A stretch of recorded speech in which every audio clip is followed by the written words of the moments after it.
Ya halo semuanya, balik lagi sama kita, Holo Anime. Pada kesempatan kali ini kita akan membahas seluruh alur cerita anime Violet Evergarden. Sebenarnya bingung juga sih apa yang pengen dirangkum.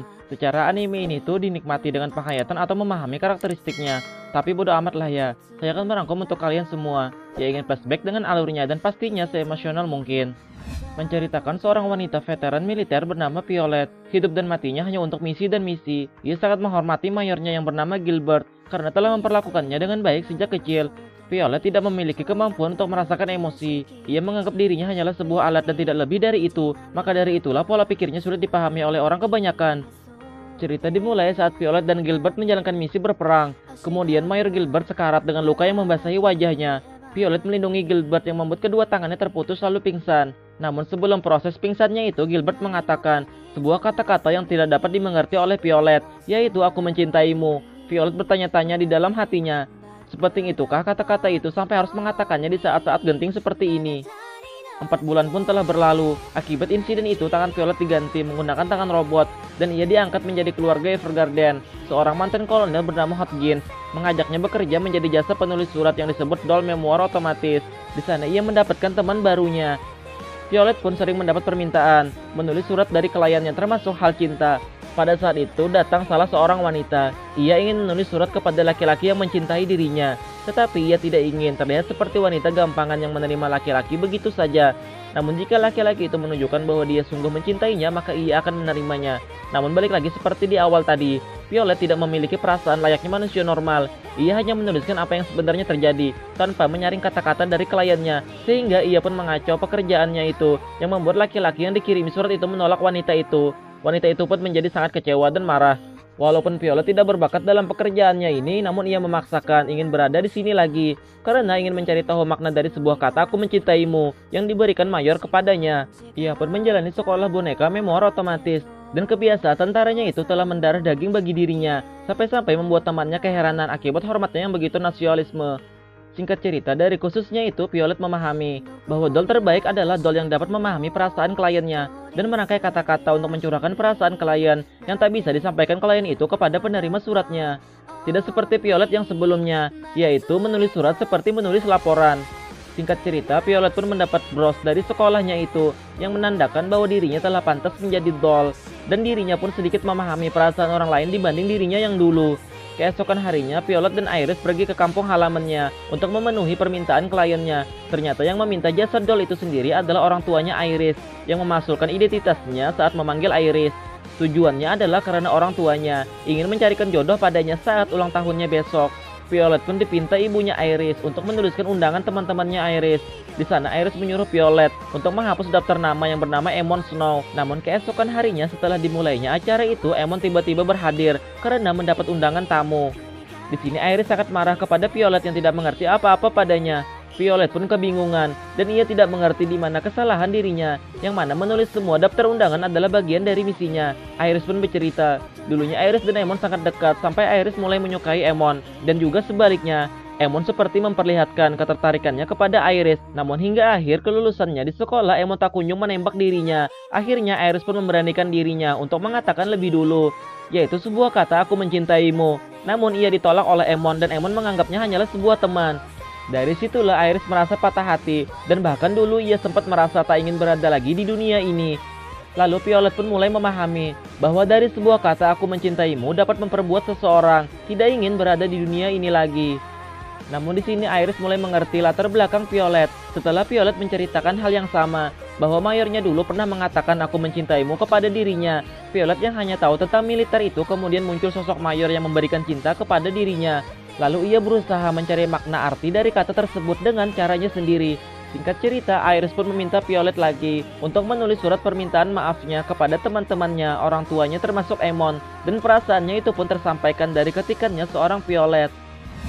Scene berpindah, dua negara bernama Drossel dan Flugel yang tengah bermusuhan akan mengadakan pesta pernikahan, bertujuan agar mengakhiri peperangan di antara keduanya. Violet pun ditugaskan ke kerajaan Drossel untuk menulis surat cinta publik dari seorang putri kerajaan bernama Charlotte untuk dikirim kepada pangeran yang bernama Damian agar berjalan lancar proses perjodohan itu.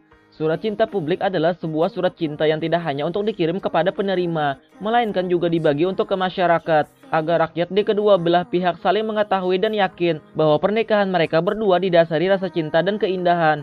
Namun, peran Violet sebagai jasa penulis sangat berperan penting. Sedikit saja kesalahan, maka kedua belah negara akan memanas kembali. Violet pun berhasil membuat seluruh rakyatnya terharu dengan surat puisi yang ia buat. Lalu cinta mereka pun menjadi nyata, lalu menikah. Scene berpindah. Semakin banyaknya jam terbang, ia pun mulai merasakan arti dari kesepian dan juga kehilangan, akibat ditinggalkan oleh seseorang yang menciptakan kesedihan yang mendalam. Lalu Violet menitikkan air matanya. Lalu ia pun mulai menyadari, tangan yang ia gunakan untuk pekerjaan mulianya ini adalah tangan yang dulunya telah membunuh banyak orang. Hatinya pun mulai merasakan sedikit penyesalan. Keesokan harinya ia pun mengetahui fakta bahwa Gilbert telah mati terkena bom saat peperangan itu. Ia sangat terpukul setelah mengetahui kenyataan yang pahit itu. Violet merasa semua hidupnya ditentukan oleh perintahnya Gilbert. Namun sekarang Gilbert telah tiada. Ia pun galau dan merasakan kesedihan yang mendalam. Setelah keterpurukannya itu, ia pun kembali bekerja sebagai boneka memoir otomatis lagi. Ia pun pergi menemui kliennya, seorang ibu yang sedang sakit-sakitan. Violet dipinta untuk menuliskan 50 surat selama 7 hari. Dalam proses pembuatan surat tersebut, ibu itu selalu melarang putrinya yang bernama Anne ketika mengganggu pekerjaan mereka. Anne merasa sedih, padahal ayahnya telah meninggal. Lalu untuk siapakah surat itu? Dan ia pun mengetahui bahwa umur ibunya itu tidaklah lama lagi. Dan ia memohon kepada ibunya, lebih baik menghabiskan waktu bersama dirinya ketimbang membuang-buang waktu dengan surat itu. Singkat cerita, ternyata surat tersebut bertujuan untuk mengucapkan selamat ulang tahun kepada Anne setiap tahunnya. Ibunya ingin, walaupun dirinya telah tiada di dunia ini, setidaknya surat manisnya akan selalu menemani Anne setiap tahunnya ketika ulang tahunnya tiba. Hingga Anne beranjak dewasa lalu menikah dan mempunyai anak. Di saat mengerjakan suratnya itu, Violet berusaha untuk tetap tegar dan tidak ingin terbawa perasaan ke dalam pekerjaannya itu. Namun setelah ia kembali ke kantor, ia pun tak bisa membendung air matanya melihat seorang anak kecil yang kehilangan orang tuanya dari sejak kecil. Scene berpindah. Beberapa hari setelahnya, Hodgkin mendapat permintaan dari seorang klien yang ingin menyewa boneka memoir otomatis untuk mencurahkan kerinduannya atau meminta doa kepada keluarganya sebelum menjalankan misi berperang. Namun Hodgkin tidak menyetujui hal itu. Ia tidak ingin membahayakan dollnya pergi ke medan perang itu. Violet yang mendengar hal itu pun secara diam-diam pergi ke tempat itu karena ia merasa tentara-tentara itu punya perasaan yang sangat ingin ia sampaikan. Ia pun sampai di tempat medan perang itu dengan terjun menggunakan parasut dengan dibantu jasa penulis surat di perbatasan itu. Di sana ia melihat klien yang bernama Aiden sedang terkapar lemah setelah menerima tembakan dari pihak musuh. Violet pun menyelamatkannya dan membuat musuhnya itu pergi karena menyadari bahwa mereka bukanlah tandingannya Violet.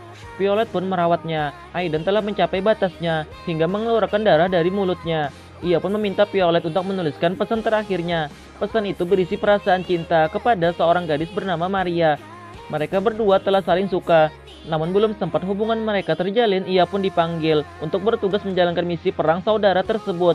Bahkan Aiden pun belum memberi ciuman hangatnya kepada Maria. Namun yang unik adalah di sini Violet mengetikkan permintaannya itu tanpa menggunakan mesin ketiknya. Violet mengatakan bahwa ia bisa mengingat perkataan Aiden dengan menggerakkan jari-jarinya. Singkat cerita, Aiden pun meninggal dalam keadaan tenang setelah menerima ciuman hangatnya Violet yang ia rasakan dengan menganggap itu adalah ciumannya Maria. Scene berpindah. Violet pun menyampaikan pesannya itu. Keluarga dan Maria pun menangis mengetahui isi surat itu, yaitu sapu tangan yang berisi bercak darah bekas batuknya Aiden. Violet pun meminta maaf sambil menangis terseduh-seduh karena telah gagal menyelamatkan Aiden. Scene berpindah. Teman-teman Violet juga datang ke medan perang itu untuk mengketik peresmian perdamaian kedua belah negara itu. Di perjalanan pulang, pihak negara musuh menyusup di kereta api. Melihat teman-temannya dalam bahaya, Violet pun menghampirinya. Singkat cerita, Violet beserta kakaknya Gilbert bersatu untuk mengalahkan musuhnya.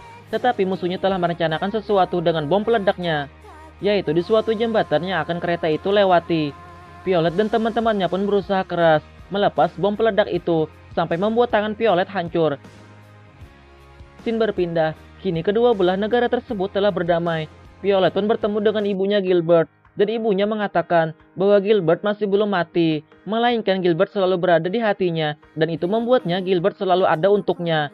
Violet yang dulunya tak mempunyai emosional pun akhirnya mulai merasakan apa itu rasa sayang, kehilangan dan juga cinta yang begitu mendalam. Lalu ia pun menangis. Nah itulah seluruh alur cerita Violet Evergarden. Tinggalkan jejak kalian dengan like dan komen. sebagai bukti bahwa kalian pernah hidup dan di sini. Terima kasih telah menonton, sampai jumpa.